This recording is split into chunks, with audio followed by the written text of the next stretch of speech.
We're Chelsea and Tony Northrup, and we're going to photograph a car show.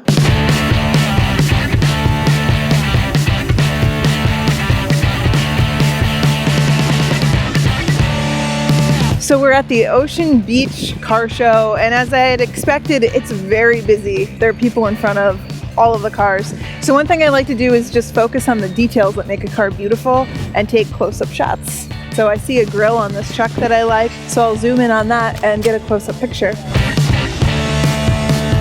Another thing to consider when you're taking shots is that the cars are all really reflective, so you want to probably wear dark clothing so that you're not so visible in your own pictures.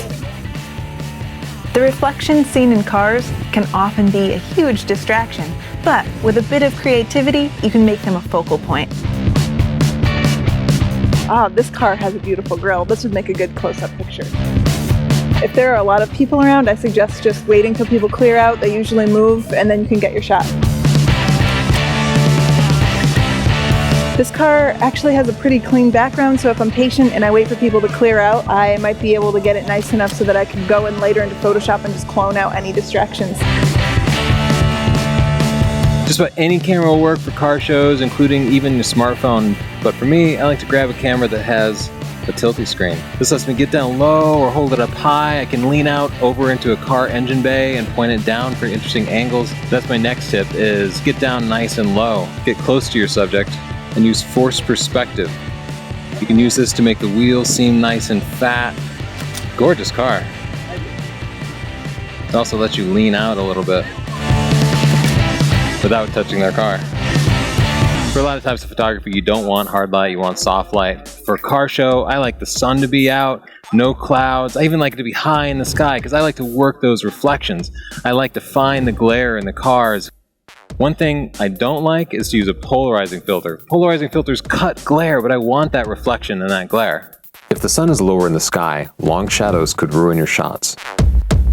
They might also make your shot. We cover composition in Chapter 2 of Stunning Digital Photography, but a quick tip is to use symmetry. Symmetry makes cars seem more powerful. So I'll get down low and put myself right in the middle of the car, center myself perfectly on it. I'll usually just use the standard kit lens, but a fisheye lens can be really fun too, and they're not that expensive. Fisheye lenses turn straight lines into curved lines and let you get super close and just fill the frame with the subject. So for this engine bay, I'll turn on my fisheye here and get nice and tight inside. If you do use a fisheye, you gotta get really close to your subject or everything seems real far away. Think about what your subject of the photo is, because your subject isn't just a car. The subject is a part of the car, some aspect of the car that you really like. That can be a crease in the car or a line. It can be the big fat tires on a race car. But in a car show, it's almost never the entire car because there would be too many distractions. So if you see a car that catches your eye, think about what about that car caught your eye. Helps to study car design a little bit so you can really appreciate the parts of a car that make it beautiful. If you are shooting in bright sunlight, you're going to deal with high contrast. You might have really bright reflections, but then the engine bay will be completely dark. This is a perfect time to bracket and use HDR techniques. Your camera or smartphone might have an HDR mode. You can use that. This just lets you show both the shadows and the highlights.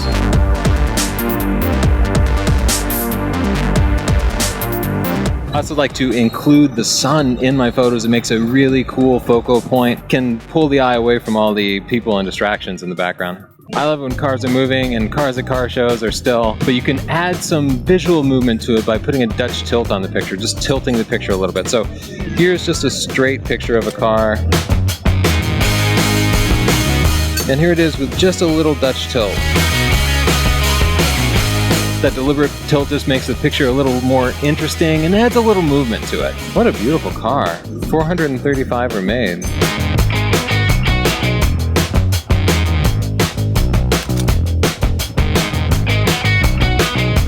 If you shoot a vet, you gotta get the exhaust, and you know you gotta get those taillights.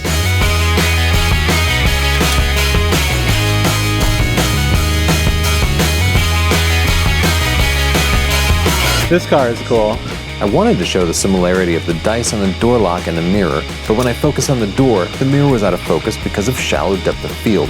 To solve that, I switched the camera to aperture priority mode, chose a higher f-stop of f11, and focused between the two dice. The most striking feature of this modified Thunderbird was the long back end.